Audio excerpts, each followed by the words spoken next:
I was born in Seattle. Lived on the West Coast almost all my life. I'm young, 90 years old, and still kicking. My dad, if he found the Bible in the house, he'd burn it. Till I was about 10 years old, I never knew nothing about God or anything to do with him. Wherever he was, Seattle area, they started to go to Missouri, but they got as far as San Jose, California, and run out of everything. That was during Depression days anyway. And he went in town trying to find something to work at, something to earn some money with. He found an Assembly of God church that give him something to eat and something to take home to his kids. And this made an impression on him. It wasn't too long afterwards where we was in church, whenever the church was open. When I was a boy in my teens, I was not saved as far as salvation is concerned, but Dad would make me stay on my knees in the prayer room for about an hour and a half or 2 hours. And I used to catch up my naps that way. I could kneel down and lean on the bench and go to sleep. A while later, I wound up in the service in Africa, England, France, Belgium, Holland, Luxembourg, Germany, and a German prison camp. 11 months of combat with one scar. And they took it off when they took my leg off.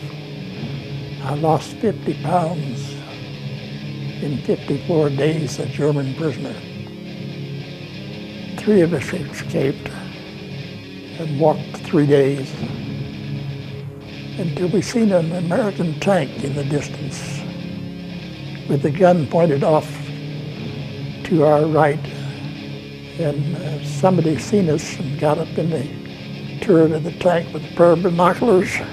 During this time, he studied us, swung the gun around and pointed it directly at us. And these 2 boys that was with me said, "What do we do now?"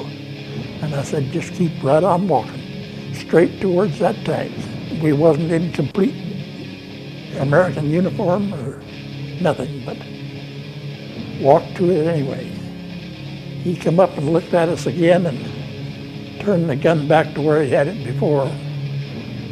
When we got up to the tank and walked around the far side of it, it was a Canadian. And he said, "I'm cooking you some breakfast. I suppose you guys are hungry."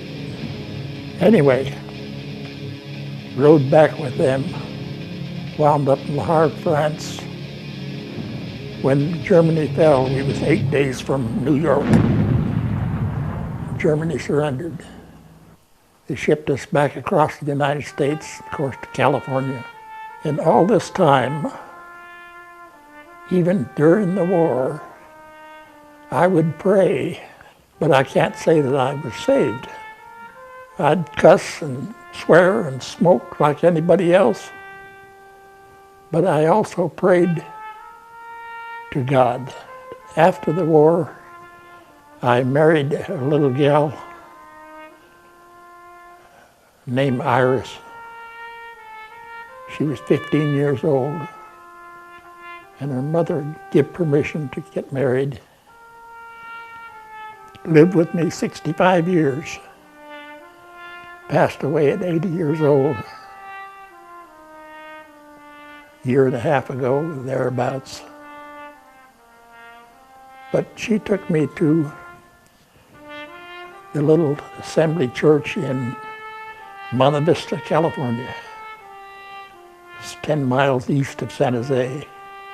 Pastor preached a message and I listened to it. A lady come down the aisle and grabbed me by the arm and took me down to the altar. And I accepted Christ. I've lived for him most of my life since then. Not always good, but conscious of him at all times. I don't know why I'm still alive. I didn't expect to live more than 3 weeks on the invasion of France. How much longer I'll live, I have no idea. But I'll take God with me wherever I go. And I'll thank you for your time.